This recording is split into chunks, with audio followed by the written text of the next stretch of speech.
Hey everybody, you're at home with the Geek. I'm Mark, aka the Little Black Dude. One day, while watching a YouTube video talking about cereal, I started thinking about the different breakfast cereals I've eaten throughout my life. Most of us have an emotional tie to cereals, from when we were kids and Saturday morning cartoons were a weekly event/ritual. Here's the list for a perfect Saturday morning for me. Wake up between 7 and 7:30 in the morning, try not to wake up my mom, go to the kitchen, grab my favorite cereal and milk, make my way to the TV, watch cartoons and eat cereal until about 12 noon. Sound about right? Yeah. Growing up, I didn't get to eat name brand cereal that much.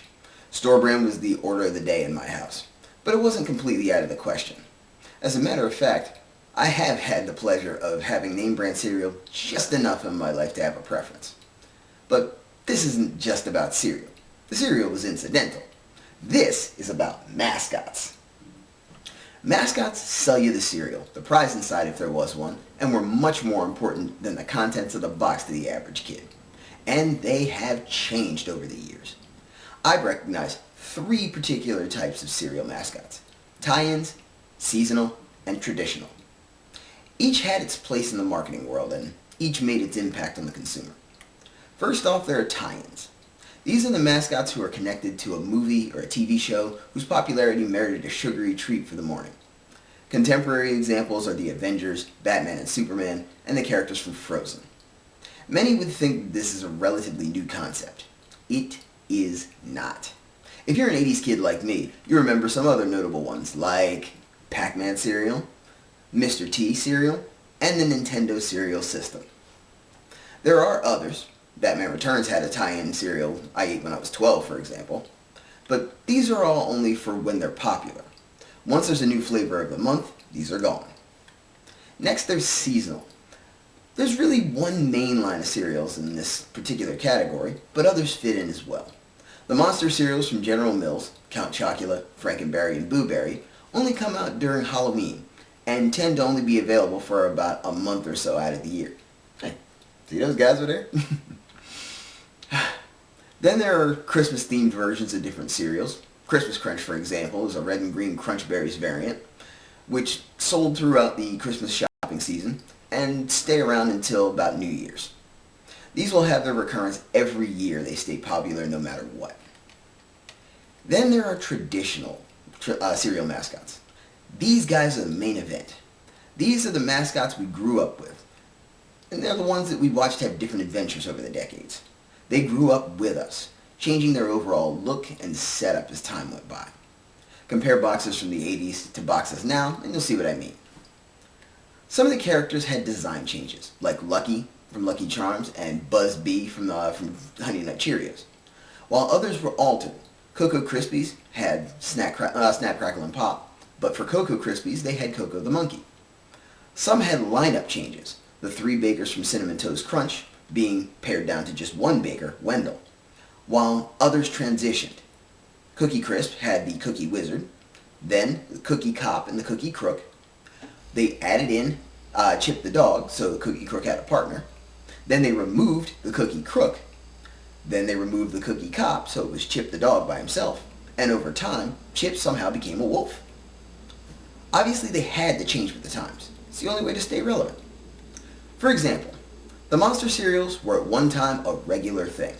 It didn't matter if it was Halloween, Thanksgiving, Christmas, Arbor Day, Flag Day, or Labor Day. If you wanted some Frankenberry, you could get it whenever you wanted in the 80s. But by the 90s, it seemed to be more appropriate to have the monsters only come out during October. What's more, there were two more monsters during the course of this change: Fruity Yummy Mummy and Fruit Brute. Neither of these two seemed to catch on, but they were there with the OGs. The premise seemed more marketable, so General Mills stuck to it, and we'd get excited around October. Another fun one to watch unfold was Snap, Crackle, and Pop. They're currently the mascots for Rice Krispies in all its forms, but many of us remember Coco the Monkey. I didn't know this, but when I was checking out the box art for this video, I found out Coco was the mascot for Cocoa Krispies back in 1959. For me, it didn't make too much of a difference. The cereal was the same and tasted great, so I didn't think much of the alteration. I don't really think anyone did at first. However, I believe at least a few people thought there might have been some implications that weren't intended when Coco showed up. Being a black geek, I have been referred to as chocolate once or twice in my life.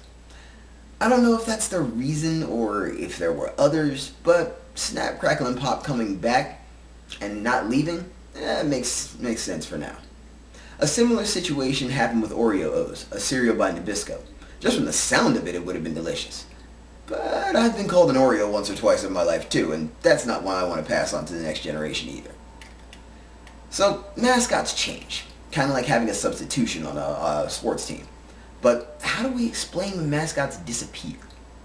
Cinnamon Toast Crunch is the best one for this, since when it came out, there were 3 bakers responsible for the sweet sugar cinnamon taste. In the early 90s, a commercial campaign called Where in the World is Wendell came out, showing Wendell was lost and could be found by following clues and solving puzzles on Cinnamon Toast Crunch boxes. This did 2 things. It made the elderly baker Chef Wendell more important by giving him a name, and made the other 2 bakers, assumed to be his apprentices at this point, insignificant. Not long after the contest, they disappeared, leaving Wendell to be the face of the cereal. Years later, around 2009, the lovable baker was ditched completely. Now the cereal is its own mascot, cannibalizing its own sweetness. These are just some of the cereals that still exist today. There's a slew of different cereal brands that didn't really last, and they're relics of their age. Why, off the top of my head, there's a few I remember that no longer are sold, like ice cream cones, crispy critters, C-3POs, and Urkelos. Some cereals, like much in pop culture, don't have the staying power to be iconic. But as long as there are geeks like me, they won't soon be forgotten. I could go on all day with this subject, mostly because I love cereal, but I want to hear from you. What was your favorite cereal, and what time of day did you think it tasted the best? Leave a comment in the down low, and while you're at it, click on a link to watch another video. Don't forget to like, share, and subscribe. Until next time, I'm the little black dude. Stay geek and proud.